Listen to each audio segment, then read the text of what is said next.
नमस्कार प्यारे बच्चों, नमस्कार साथियों, कैसे हैं आप सब। मैं अविनाश विश्वकर्मा आपका जबरदस्त स्वागत करता हूं वही सपूत 2.0 बैच में। जबरदस्त बैच जिसमें हम पढ़ रहे हैं टेक्निकल केमिस्ट्री। और ये जो केमिस्ट्री है ये प्यारे बच्चों नर्सिंग असिस्टेंट और टेक्निकल वाले बच्चों के लिए है। नर्सिंग असिस्टेंट और टेक्निकल, ठीक है। तो जो अगर आप क्लर्क से, आप जीडी से हो तो ये वाली क्लास आपको नहीं लेनी है, ये इन बच्चों को लेनी है, ठीक है। आज का टॉपिक हमारे पास क्या है? आज का टॉपिक है हमारे पास कार्बन। टॉपिक है कार्बन, ठीक है।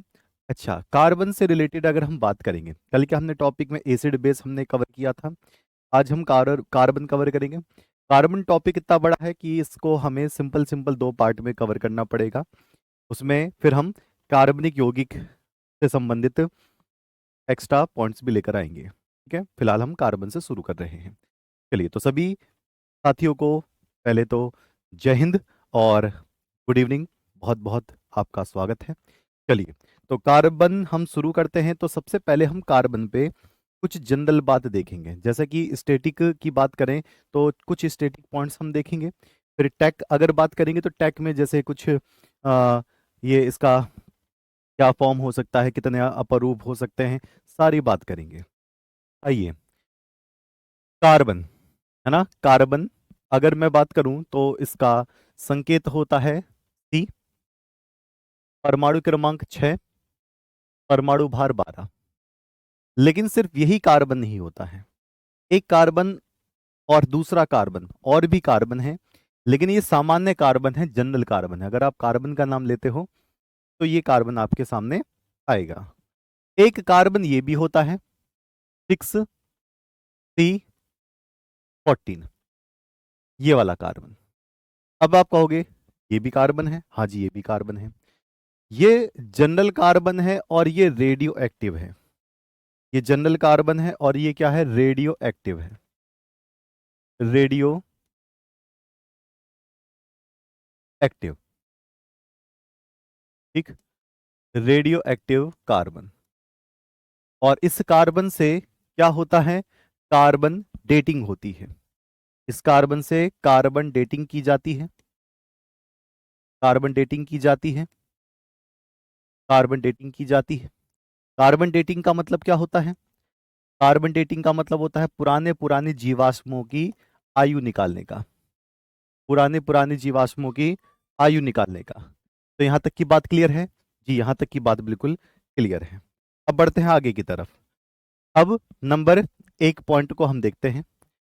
कार्बन एक है, कार्बन इज क्या है? कार्बन धातु है, अधातु है या उपधातु है, यह आपको बताना है। तो कार्बन एक अधातु है। कार्बन एक अधातु है, इसमें धातु का कोई भी गुण नहीं है। Carbon is non metal. मैं यहां लिख दे रहा हूं आगे, carbon is non metal. Carbon एक अधातु है, ठीक। अच्छा जी, अगली बात, अगर ये जो कार्बन है ये आपके कौन से ब्लॉक में पाया जाता है? तो कार्बन पी ब्लॉक में पाया जाता है। कार्बन पी ब्लॉक में पाया जाता है, in P block, in P block ये पाया जाता है। दूसरी बात करें, नंबर टू की बात करें तो यहां पर है, किसने कार्बन, किसने कार्बन की चार संयोजकता के बारे में बताया?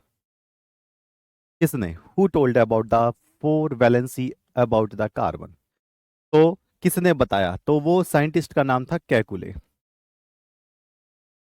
कैकुले, उन साइंटिस्ट का नाम था Kekulé. Kekulé told about the four valency of carbon. अब इस चार वैलेंसी की अगर हम बात करें तो ये कुछ इस तरीके से होगा। चलिए बस एक सेकंड।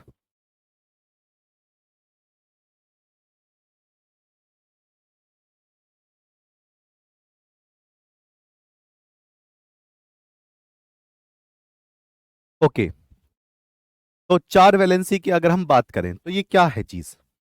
तो अगर मैं यहां पे कार्बन लेता हूं 6, तो मैं यहां पर क्या लिखूंगा? 2,4। हमने इसका इलेक्ट्रॉनिक विन्यास किया, आप देखोगे यहां पर 4। इसका मतलब यहां पर इसकी संयोजकता वैलेंसी कितनी है? 4 है। इसका मतलब ये 4 बंध बना सकता है। संयोजकता 4 है, इसका मतलब ये है कितने, ये 4 बंध बना सकता है, 4 बंध बना सकता है। अब 4 बंध किस प्रकार के बना सकता है, बना सकता है 4 बंध किस प्रकार के, it can form, it can form 4 bonds, 4 bonds number. अच्छा, जैसे कि या तो ये सिंगल सिंगल 4 बॉन्ड बना ले ऐसे, पहला तरीका ये है, क्या कहने का मतलब, ये सिंगल सिंगल 4 बॉन्ड बना ले। दूसरा तरीका ये है कि ये एक डबल बॉन्ड बनाए और 2 सिंगल बॉन्ड बना ले, एक तरीका ये है। एक तरीका ये है कि ये एक जगह पर त्रिबंध बना ले, ट्रिपल बॉन्ड, और एक सिंगल बॉन्ड बना ले, एक तरीका ये है। और बताओ और क्या हो सकता है। एक तरीका तो सिंगल सिंगल 4 बॉन्ड बना ले, एक तरीका है एक जगह डबल बॉन्ड बनाए, एक एक सिंगल सिंगल बॉन्ड बना ले, एक तरीका है एक जगह ट्रिपल बॉन्ड बनाए और एक सिंगल बॉन्ड बनाए, एक तरीका और हो सकता है इस तरफ डबल बॉन्ड बनाए और दूसरी तरफ भी डबल बॉन्ड बनाए। तो इसको कहते हैं 4 वैलेंसी का क्रम, 4 संयोजकता का क्रम। ये बॉन्ड बना सकता है कितने, 4। तो देखो यहां भी 4 हैं, यहां भी 4 हैं, यहां भी 4 हैं और यहां भी 4 हैं। तो ये कैकुले ने बताया था ये कि 4 संयोजकता होती है। अगले पॉइंट पर आते हैं कि कार्बन के अपर रूप, अपर रूप को क्या कहते हैं, एलोट्रॉप्स ऑफ कार्बन, यानी कि कार्बन होगा, कार्बन सब में है लेकिन उसका रूप अलग है, उसी को ही हम कार्बन के अपर रूप कहेंगे। यानी कि कोई ऐसा पदार्थ, कोई ऐसा पदार्थ जिसमें कार्बन तो है लेकिन ये पहचानने में नहीं आएगा, किसी किसी में तो पहचानने में आ जाएगा कि ये कार्बन है, किसी में पहचानने में नहीं आते कि कार्बन नहीं है, लगता है हमें पर होता है। तो कार्बन से ही बने हुए अलग अलग, अलग अलग सब्सटेंस, अलग अलग पदार्थ, उसको अपर रूप कहते हैं। तो कार्बन के अपर रूप, अपर रूप, रूप का मतलब होता है अलग अलग रूप में कार्बन होता है। तो कौन कौन से रूप हैं, एक तो होता है इसका क्रिस्टलाइन फॉर्म यानी कि क्रिस्टल जैसा, और एक होता है इसका अक्रिस्टलीय यानी कि एमरफस फॉर्म, यानी कि सब में कार्बन होगा लेकिन ये अलग अलग हैं, क्रिस्टल वाले और नॉन क्रिस्टल वाले, जिसको हम एमरफस कहते हैं। जैसे अगर मैं कोयले को उठाकर हथौड़ी बजा दूं तो बिल्कुल पाउडर जैसा हो जाएगा, ये क्रिस्टल अक्रिस्टलीय है।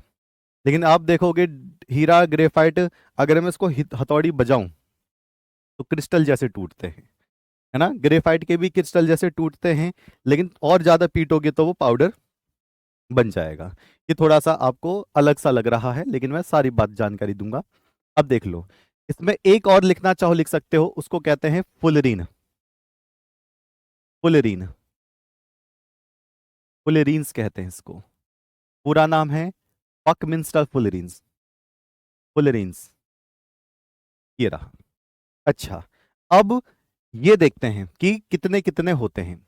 अगर कार्बन को क्रिस्टल के तरीके से देखोगे तो हीरा भैया कार्बन से बना हुआ है, ग्रेफाइट कार्बन से बना हुआ है, फुलरीन्स कार्बन से बना हुआ है, यही सब कार्बन से बने हुए हैं।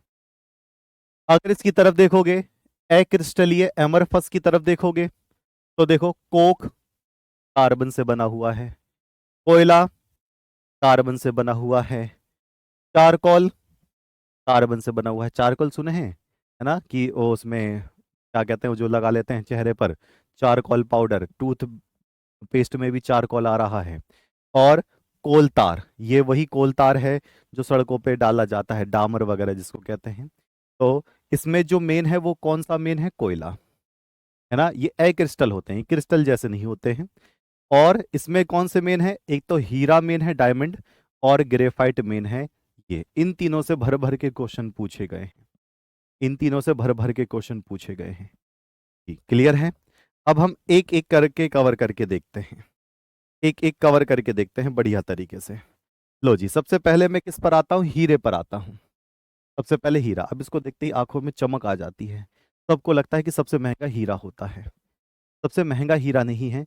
अब तक ऑफिशियल हीरा सबसे कठोर है, ऑफिशियल, इसके अलावा भी और कठोर होते हैं, कार्बाइड वगैरह होते हैं, है ना। तो अभी तक ऑफिशियल हम इसको कठोर मान रहे हैं, किताबों में यही कठोर पदार्थ के नाम से जाना जा रहा है। तो हीरा, डायमंड, इसके बारे में क्या क्या बातें आती हैं। सबसे कठोर पदार्थ, पहली बात सबको पता है। हार्डेस्ट मटेरियल, ध्यान रखना मेटल नहीं कह रखा, मटेरियल कह रखा है। पदार्थ है ना, मेटल नहीं है। जो सबसे कठोर मेटल है वो क्रोमियम है। मेटल की बात नहीं कर रहे, ये पदार्थ की बात करें, सब्सटेंस की बात कर रहे हैं पूरे सब में, है ना। तो ये कौन सा है? हीरा है। ठीक है, हीरा। अच्छा, ये आपकी किताबों में मिलेगा, है ना। अगर सबसे कठोर और हल्का पूछे तो ग्राफीन होता है। ठीक है, अगर ऑप्शन में आ जाए, अगर ऑप्शन में आ जाए सबसे कठोर पदार्थ ग्राफीन, तो ग्राफीन पे टिक लगाना, नहीं तो हीरा ही आपके ऑप्शन में मिलेगा। तो मैं यहां पर दिखा दे रहा हूं, ग्राफीन, ग्राफीन या ग्राफीन, ग्राफीन या ग्राफीन बोला जाता है। ठीक है, ये ऑप्शन में मिले तो ही टिक लगाना प्यारे बच्चों, नहीं तो ढूंढने मत लग जाना। ठीक है, ग्राफीन या फिर ग्राफीन, मैं पहले ही बोल रहा हूं, ग्रह एक ही मात्रा भी आ सकती है, ग्राफीन होता है। ये इतना हल्का और इतना कठोर होता है कि अगर इसको, अगर इसको रखकर हथौड़ी बजा दो तो हो सकता है कि हथौड़ी के जो लोहे के पार्टिकल है वो फट जाए, लोहा टूट जाए। लेकिन इसको उठाकर, इसको उठाकर आप रख सकते हो फूल के ऊपर, गुलाब की पंखड़ियों के ऊपर, इतना हल्का होता है। तो ग्राफीन। ठीक है, लेकिन किताबों में आपको क्या मिलेगा? हीरा मिलेगा। तो ऑप्शन पर ध्यान रख के चलना, कहीं बाद में मुझसे कहो। बाद में है ताप व विद्युत का कुचालक होता है। ना तो भैया इसमें एक तरफ से दूसरी तरफ आप ताप प्रवाहित कर सकते हो, ना ही करंट प्रवाहित कर सकते हो। अगर आपने यहाँ पर तार लगाया तो यहाँ पर आपको करंट के झटके नहीं लगने वाले हैं, इस बात से बेफिक्र रहो। Insulator for heat and electricity. अगला कौन सा है? ये इतना ज्यादा चमकदार क्यों होता है? आंतरिक परावर्तन, पूर्ण आंतरिक परावर्तन कहते हैं इसको। पूरे नाम से क्या कहते हैं? पूर्ण आंतरिक परावर्तन के नाम से इसको जानते हैं। Very shiny by complete reflection. ठीक है, यानी कि जो आपके अंदर ये जो आ रही है प्रकाश, प्रकाश का मतलब लाइट जो आएगी वो पूरी तरीके से बाहर निकलेगी। पूर्ण आंतरिक परावर्तन का मतलब अंदर जाकर टकराकर बाहर निकलेगी, तो लाइट हीरे के अंदर से आती हुई नजर आएगी, इसी वजह से चमकीला है। देखो, पूर्ण आंतरिक परावर्तन है, यानी कि इंटरनल, अंदर तक टकराकर बाहर निकल जाना पूरा, इसको कहते हैं पूर्ण आंतरिक परावर्तन। अगर बाहर से बाहर ही निकल जाता तो हीरा इतना चमकीला नहीं होता, इसी वजह से हीरे के ऐसे कटिंग करी जाती है। चलिए जी, ये तो बात समझ में आ गई है, ये तो बात समझ में आ गई है। अच्छा, हीरे में कार्बन कार्बन जो बंध होते हैं, कार्बन सहसंयोजक बंध से जुड़े होते हैं, कार्बन सहसंयोजक बंध से जुड़े होते हैं, सहसंयोजक बंध से जुड़े होते हैं, सहसंयोजक बंध से जुड़े होते हैं, इस बात को ध्यान रखेंगे। चलिए आगे पॉइंट की बात करेंगे। तो यहां पर नेक्स्ट है हमारे पास, नेक्स्ट है हमारे पास, चलिए, काले हीरे यानी कि ब्लैक डायमंड्स। नंबर 5, हीरे में कार्बन परमाणु की ज्यामिति क्या होती है? बताइए। हीरे में कार्बन परमाणु की ज्यामिति होती है, यानी कि जो हीरा होती है, ठीक है, ब्लैक डायमंड से क्वेश्चन आए नहीं है। हीरे में कार्बन परमाणु की ज्यामिति क्या होती है? देखते हैं कौन बच्चा बताएगा। ओके, हीरे में कार्बन परमाणु की ज्यामिति होती है चतुष्फलकीय। क्या होती है? चतुष्फलकीय, चतुष्फलकीय। ठीक है, इसको मैं होमवर्क सेक्शन पे दे रहा हूं, आप मुझे बताएंगे कल की क्लास में। एक होमवर्क मैं हर क्लास में दे रहा हूं कि जो काले हीरे हैं ज्यादा इंपॉर्टेंट नहीं है ना, इसलिए मैं आपको दे रहा हूं कि काले हीरे किसको कहते हैं। ठीक है, चलो ये आपका काम है। एक कल भी मैंने पूछा था, वो भी आपको बताना है। कल क्या पूछा था मैंने? कल क्या पूछा था आप जरा बता देंगे? ठीक है, अपना आंसर बता देंगे यहाँ पर, और आपको फिट भी होना चाहिए, उसमें कुछ था भी नहीं। ठीक है, चलो। हीरे में कार्बन परमाणु की ज्यामिति क्या होती है? चतुष्फलकीय होती है, यानी कि कार्बन जो हीरे के अंदर होता है वो चतुष्फलकीय होता है, कुछ इस तरीके का। एक कार्बन इस तरीके से जुड़ा होता है, तो इसको हम कहते हैं इंग्लिश में टेट्राहेड्रल। उसको इंग्लिश में हम क्या कहते हैं? टेट्राहेड्रल कहते हैं। बिल्कुल सही बात है। चलिए आगे बढ़ते हैं। ग्रेफाइट, आगे क्या है? ग्रेफाइट। ओहो, ग्रेफाइट हो गया। अब ग्रेफाइट भी कार्बन से बना होता है क्या? हाँ जी, ग्रेफाइट भी किससे बना होता है? कार्बन से बना होता है। तो कार्बन का नाम सुनते ही एकदम से काला रंग नजर आता है, काला रंग नजर आता है, और लोग कहते हैं कि कोयले जैसा काला। कोयले जैसा काला तो चलेगा, लेकिन कार्बन जैसा काला नहीं चलेगा, क्योंकि कार्बन से ये बना है, इसका रंग स्लेटी जैसा होता है। कार्बन से ही हीरा बना है भैया, देखो कितना चमकीला होता है। तो सीधी सीधी बात ये होती है कि कार्बन का आते ही काला रंग आपको नहीं टिक मारना है। कार्बन का कोई रंग नहीं है, वो रंग होता है उसके रूप के आधार पर। अगर कार्बन कोयले के हिसाब से जुड़ा हुआ है तो काला नजर आएगा, ग्रेफाइट के हिसाब से जुड़ा हुआ है तो स्लेटी कलर का नजर आएगा, और आपका हीरे से जुड़ा हुआ है, हीरे में जुड़ा हुआ है, तो वो आपका चमकदार पदार्थ के रूप में नजर आएगा। चलिए, अब ग्रेफाइट की बात करते हैं। तो ये विद्युत का क्या होता है? सुचालक होता है, कंडक्टर ऑफ इलेक्ट्रिसिटी होता है। सुचालक क्यों होता है? क्योंकि इसमें मुक्त इलेक्ट्रॉन पाए जाते हैं, क्योंकि इसमें इसमें मुक्त इलेक्ट्रॉन पाए जाते हैं, क्योंकि इसमें मुक्त इलेक्ट्रॉन पाए जाते हैं। कहानी क्लियर हो गई है? मुक्त इलेक्ट्रॉन पाए जाते हैं इसमें। क्यों मुक्त इलेक्ट्रॉन पाए जाते हैं अभी मैं बताऊंगा इसके बारे में। इसको काला शीशा भी कहते हैं। इसको क्या कहते हैं? काला शीशा भी कहते हैं। It is also called black lead. शीशा का मतलब यहाँ पर लेड है, वो वाला शीशा नहीं, लेड वाला।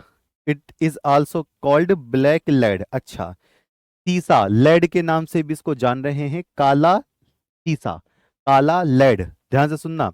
अब पेपर में आ गया कि बताओ पेंसिल में किसका इस्तेमाल किया जाता है? पेंसिल बनाने में किसका इस्तेमाल किया जाता है? ऑप्शन आ गया लेड। तो बच्चे लेड पे टिक कर देते हैं, क्योंकि ये काला शीशा है लेड। ऐसा नहीं करना, लेड एक अलग धातु है। ग्रेफाइट ही लिखा हुआ आएगा तो ग्रेफाइट पर ही टिक करना है। अलग बात है, इसको काला लेड बोलते हैं लेकिन लेड नहीं बोलेंगे। तो पेंसिल किसकी बनी होती है? ग्रेफाइट की बनी होती है, इस बात को ध्यान रखेंगे। तो इस बात को मैं लिख दूं, पेंसिल किसकी बनी होगी? ग्रेफाइट की बनी होगी। लेड पर टिक नहीं करना है, लेड पर टिक नहीं करना है। अच्छा, ग्रेफाइट के अंदर कार्बन भी सहसंयोजक बंध से जुड़ा होता है। कार्बन सहसंयोजक बंध से बंध से जुड़ा होता है, जुड़ा होता है। इट इज, या carbon is bonded by covalent bond, by covalent bond. ये भी किससे जुड़ा होता है? कोवालेंट बॉन्ड से जुड़ा हुआ होता है। ठीक है। अच्छा, इसमें अगर इसमें अगर पूछे कि जो ग्रेफाइट है इसका इस्तेमाल कहाँ पर होता है, तो ग्रेफाइट का जो इस्तेमाल है, ग्रेफाइट का प्रयोग, ग्रेफाइट का प्रयोग कहाँ किया जाता है, यानी कि uses of graphite, uses of graphite. तो इसका पहला इस्तेमाल तो आपको पता चल गया होगा, पेंसिल बनाने में। पेंसिल बनाने में, पेंसिल बनाने में, to make, to make pencils,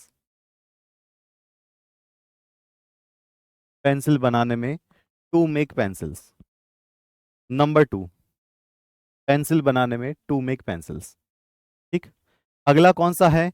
स्नेहक के रूप में। ये बहुत पूछा जाता है, स्नेहक के रूप में। स्नेहक के रूप में। और ये वाला कौन सा होगा? As lubricant.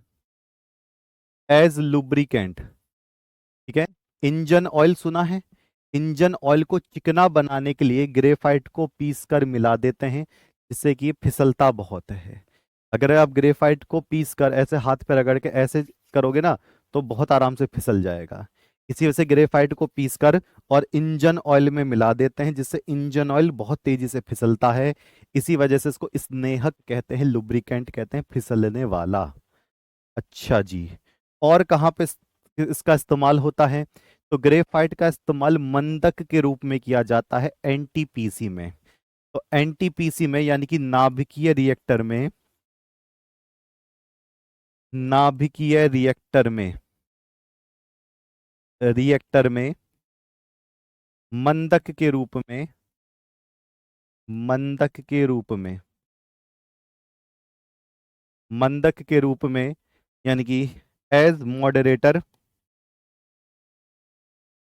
As moderator, as moderator in in nuclear, as moderator in nuclear reactor, in nuclear reactor, nuclear reactor में मॉडरेटर की तरह इसका इस्तेमाल किया जाता है। ठीक है जी।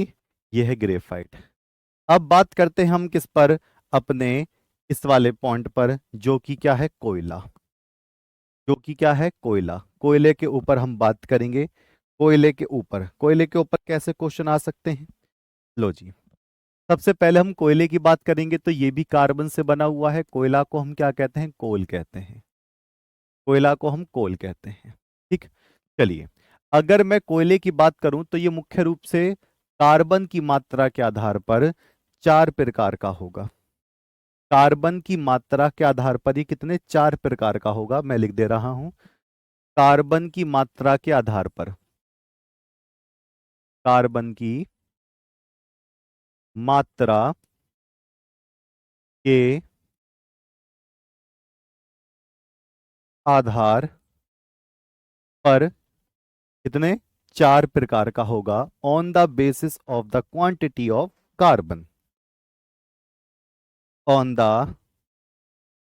Basis of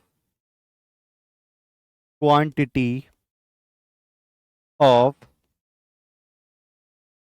carbon. ठीक है, 4 प्रकार का होगा।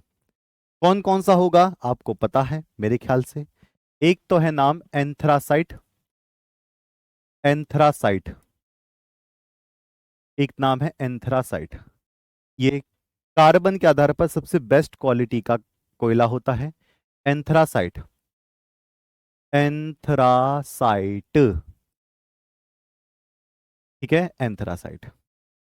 अब आप बताओ, मैं एक लाइन बोल रहा हूं, आप उसमें लिंक बताना। भारत कम से कम अपनी 60% ऊर्जा, यानी कि बिजली वगैरह ये सब, कोयले से चलाता है, यानी कोयले से बनाता है। और भारत कोयला बाहर से इंपोर्ट करता है, यानी कि आयात करता है। अच्छा, तो बताओ भारत किस वैरायटी का कोयला बाहर से मंगवाता होगा? सीधी सी बात है, अच्छी वैरायटी का कोयला। ये वही है। इसी वजह से भारत कोयले को खरीदते वक्त काफी ज्यादा पैसा इन्वेस्ट कर रहा है एनर्जी के लिए, और वो कोयले से चल रही है। अब इसको उठा उठा के धीरे धीरे सोलर ऊर्जा पे रख सकते हैं, लेकिन एक साथ सोलर ऊर्जा पे नहीं रख सकते, वो कोयले से अभी भी चलानी पड़ रही है। कोयले की एक भट्टी होती है जो एनटीपीसी के नाम से फेमस है, उसको हम क्या कहते हैं? Nuclear thermal power corporation. Thermal यानी तापीय, टेम्परेचर, कोयले को गर्म करते हैं, टरबाइन चलाते हैं, इलेक्ट्रिसिटी बनती है। इसी वजह से कोयले के 4 अलग अलग तरीके को पढ़ाया जाता है। आगे चलकर मान लो आपने कभी एनटीपीसी देखा हो, तो आपको आइडिया लगे कि किस कोयले का इस्तेमाल किया जा रहा है। ठीक है, एंथ्रासाइट बहुत ज्यादा काला काला कोयला होता है ये। इसके बाद आता है बिटुमिन। इसके बाद आता है बिटुमिन। बिटुमिन कोयला। अगर इसमें प्रतिशत पूछा जाए तो 85% तक कोयला इसके अंदर होता है, लेकिन ऐसे परसेंटेज पूछते नहीं है क्योंकि हर एक कोयले में परसेंटेज फिक्स नहीं होती है। अगर ये मान लो किसी दूसरी जगह से खोदा गया एंथ्रासाइट तो इसकी परसेंटेज घट बढ़ सकती है, 2-3% घट बढ़ सकती है। तो 80 से 85% तक इसमें मात्रा हो सकती है, कभी कभी ज्यादा भी निकल जाती है। तीसरे नंबर पर है लिग्नाइट। तीसरे नंबर पर है लिग्नाइट कोयला। लिग्नाइट, लिग्नाइट कोयला, ये वाला कोयला हमारे इंडिया में मिलता है, तमिलनाडु की साइड में, लिग्नाइट कोयला। और फिर नंबर 4 पर हम आते हैं, कौन सा? पिट कोयला। अब देखो इसका कैसे आप याद कर सकते हो। तो पीट कोयला भी कहते हैं, पीट कोयला। अब देखो, ये कार्बन की मात्रा के आधार पर है। सबसे ज्यादा कार्बन की जो मात्रा होती है वो किस में होगी? एंथ्रासाइट वाले में होगी। सबसे ज्यादा कार्बन की मात्रा किस में होगी? एंथ्रासाइट में होगी। आप इसको ऐसे याद कर सकते हो, ए का मतलब A1, A1 है, सबसे ऊपर है। उसको तो पीट पीट के बेकार ही कर रखा है, तो कार्बन की मात्रा सबसे कम इसमें होगी। तो कार्बन प्रतिशत की बात करेंगे तो ये कुछ इस तरीके से आपको चलता हुआ मिलने वाला है। ठीक है जी, कहानी आगे समझ में? बहुत बढ़िया, यही तो कॉन्सेप्ट समझ में आना चाहिए था। ठीक है, ओके, बहुत सही। अब हम बढ़ते हैं आगे की तरफ। क्या कार्बन यहीं पर ही रुक गया? नहीं, कार्बन अपने यौगिक भी बनाता है। क्या ऐसा भी है? कार्बन अपने यौगिक भी बनाता है, हाँ जी। तो हम कार्बन के यौगिक, ऑर्गेनिक कंपाउंड, इसको हम कहेंगे कार्बनिक यौगिक। पूरा नाम क्या होगा? कार्बनिक यौगिक। तो कार्बन से बने हुए यौगिक, उसमें कार्बन का होना जरूरी है। चलो कोई बच्चा मुझे बताए कि हमारी जो बॉडी है उसमें कार्बन होता है क्या? हाँ या ना में जवाब दीजिए। क्या हमारी बॉडी में कार्बन है? हाँ जी, हमारी बॉडी में कार्बन है। एक वयस्क शरीर में इतना कार्बन होता है कि उसको अगर पूरी तरीके से, उसका कार्बन पूरी तरीके से निकाल लिया जाए तो कम से कम 800 से 900 पेंसिल बन जाएंगी। देख लो, इतना कार्बन होता है। ये कार्बन कहाँ से आया? प्रोटीन में भी कार्बन होता है, कार्बोहाइड्रेट में भी कार्बन होता है ना? हर एक डीएनए आरएनए में भी कार्बन होता है, कार्बन सब जगह है। और जिसको कहते हैं ना 5 तत्व, इन 5 तत्वों में से कार्बन भी एक तत्व होता है। 5 तत्व वो नहीं थे, अग्नि पानी आकाश, वो तो एक आध्यात्मिक रूप से बोला गया है। 5 तत्व में कार्बन था, हाइड्रोजन था, ऑक्सीजन था, बाकी 2 आप बताएंगे। देखते हैं बता सकते हो या नहीं। ठीक है, कार्बन था, हाइड्रोजन था, ऑक्सीजन था, बाकी 2 आप बताएंगे। तो 5 तत्व थे जिनसे हमारा शरीर डिजाइन हुआ है। चलिए अब करते हैं इसकी बात। यहां पर है, देखिए, कार्बन के CH4 C2S6 C5H10 C6S6 ऐसे। अगर कार्बन सिर्फ हाइड्रोजन से मिलकर यौगिक बना ले, अगर कार्बन सिर्फ हाइड्रोजन से मिलकर यौगिक बना ले तो उसको हम हाइड्रोकार्बन कहते हैं। उसको हम क्या कहते हैं? हाइड्रोकार्बन कहते हैं। ठीक है, वे यौगिक जिसमें सिर्फ कार्बन और हाइड्रोजन होता है, तो इसमें क्या होगा? कार्बन व हाइड्रोजन से बने यौगिक, से बने यौगिक, हाइड्रोजन और कार्बन से बने यौगिक, compounds of carbon and hydrogen, compounds of carbon and hydrogen.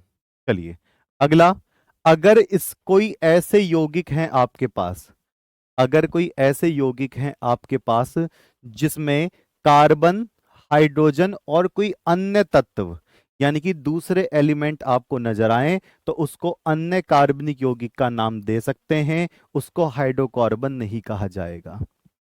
अगर कार्बन के साथ हाइड्रोजन हो सकता है, ना भी हो, ये भी हो सकता है। कार्बन के साथ हाइड्रोजन हो, ऑक्सीजन आ जाए, नाइट्रोजन आ जाए, क्लोरीन आ जाए, कुछ और आ जाए, तो ये जो आपके यौगिक होंगे इनको हाइड्रोकार्बन आप नहीं बोलोगे, ये अन्य कार्बनिक यौगिक के नाम से जाने जाएंगे। जिनमें से मैं एक का नाम पूछ लेता हूं, बताना ये इसका नाम क्या है। NH2CONH2 का नाम क्या है?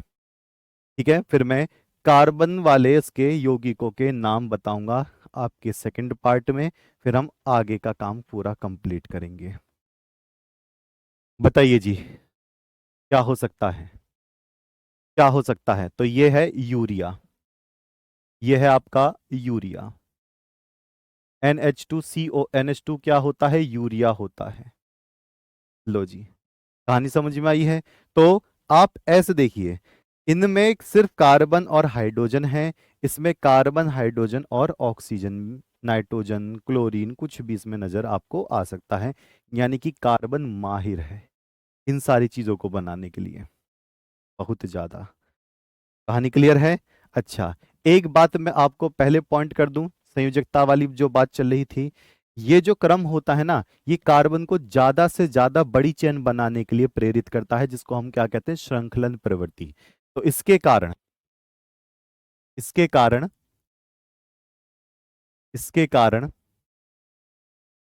कार्बन इसके कारण कार्बन श्रृंखलन श्रृंखलन की अधिक क्षमता रखता है, अधिक क्षमता रखता है। By this carbon has strength for high catenation, high catenation. Catenation का मतलब होता है लंबी चेन बनाना। इसकी चार वैलेंसी होती है, ये ऐसे बॉन्ड बनाता है, इसकी वजह से कार्बन लंबी से लंबी चेन बना सकता है। और लंबी से लंबी चेन बनाने की वजह से ही कार्बन इतने सारे यौगिक बना सकता है, और सारे यौगिक बना सकता है। करोड़ों में यौगिक हैं कार्बन के, करोड़ों में। सोचकर भी ऐसा लगता है कि इतनी सारी वैरायटी बना सकता है, लंबी से लंबी चेन बना सकता है कार्बन। तो कार्बन की चार वैलेंसी की वजह से कार्बन के बॉन्ड मजबूत होते हैं, इसी वजह से लंबी से लंबी चेन बनाता है, अलग अलग डिजाइन के यौगिक बनाने में ये सक्षम होता है। तो बात क्लियर है? बिल्कुल क्लियर है। चलिए, शाबाश। ठीक, आज की क्लास को मुझे थोड़ा सा जल्दी रोकना पड़ेगा, क्योंकि ट्यूशन क्लासेस पर बच्चों का पेपर केमिस्ट्री का चल रहा था, है ना, वो खत्म हुआ होगा। तो इसी वजह से मुझे 7 बजे उनका एनालिसिस कराना है, तो उसके लिए आज के लिए मैं माफ़ी चाहूँगा। तो आज के लिए इतना आपके लिए काफ़ी है। पार्ट 2 में मैं लेकर कवर करूँगा कार्बन से रिलेटेड और सारे तथ्य और सारी बातें जिनको आप इंटरेस्ट लेकर समझ सकते हैं। ठीक है, तो आज के लिए अलविदा और आज्ञा चाहूँगा आपसे। तब तक के लिए नमस्कार, जय हिंद।